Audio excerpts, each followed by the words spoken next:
విజయనగరం జిల్లా భోగాపురం అంతర్జాతీయ విమానాశ్రయ ప్రారంభ నేపథ్యంలో స్థానిక టాక్సీ డ్రైవర్లకు ఉపాధి అవకాశాలు కల్పించాలని లోక్సత్తా రాష్ట్ర అధ్యక్షుడు బిశెట్టి బాబ్జీ కోరారు.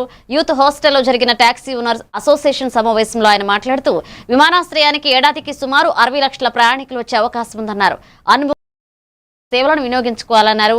ముందుగా భూములు ఇచ్చిన వారికి ప్రాధాన్యం ఇచ్చి ఆపై స్థానిక యువతకు అవకాశాలు ఇవ్వాలని డిమాండ్ చేశారు. ఈ సమావేశంలో టాక్సీ ఓనర్ ప్రతినిధులు శరత్, రామకృష్ణ, శ్రీనివాసరావు, అప్పారావు, అజయ్ పాల్గొన్నారు.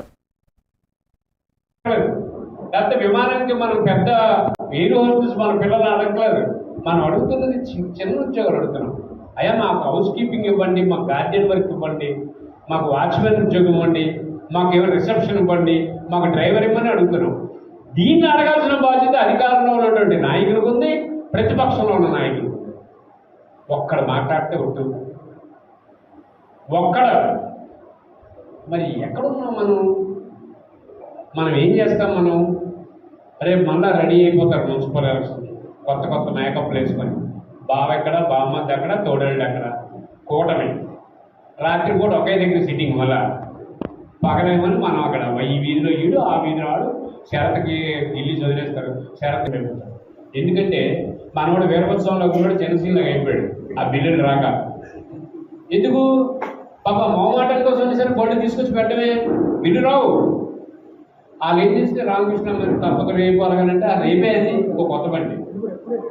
ఇలాగ ఎంతోమంది మనం అందరం చాలామంది ఈ పనులు చేస్తున్నాం. ఈరోజు రిజల్ట్ వచ్చింది. మీరందరూ ఏం చేయాలంటే పని మానుకొని రోడ్డు మీద తిరగమని నేను చెప్పను. నాకు అలాంటి ఇష్టం ఉండదు. కానీ నాకు ఇప్పుడు కూడా మన రాజకీయ పార్టీలు వ్యక్తి వేరు, రాజకీయ పార్టీ వేరు, వ్యవస్థ వేరు, వ్యక్తి వేరు. కాబట్టి మనం ఈ జిల్లా బాగుపడాలంటే అందరి సాయం కావాలి. మెడికల్ కాలేజ్ ఎత్తుకొచ్చినా రారా? తెలుగుదేశం పార్టీ అధికారంలో ఉన్నప్పుడు మీకు అందరికీ తెలుసు, మయూరి జంక్షన్ దగ్గర నేను చేయలేని పోరాటం లేదు. టెంట్లు వేసి కూర్చుంటే ఆ రోజు వైఎస్ఆర్సీపీ వాళ్ళు వచ్చారు, వాళ్ళు మాట ఇచ్చారు, వాళ్ళకి అధికారం వచ్చింది. వెంటనే ఆ మాట కోసం వాళ్ళు జగన్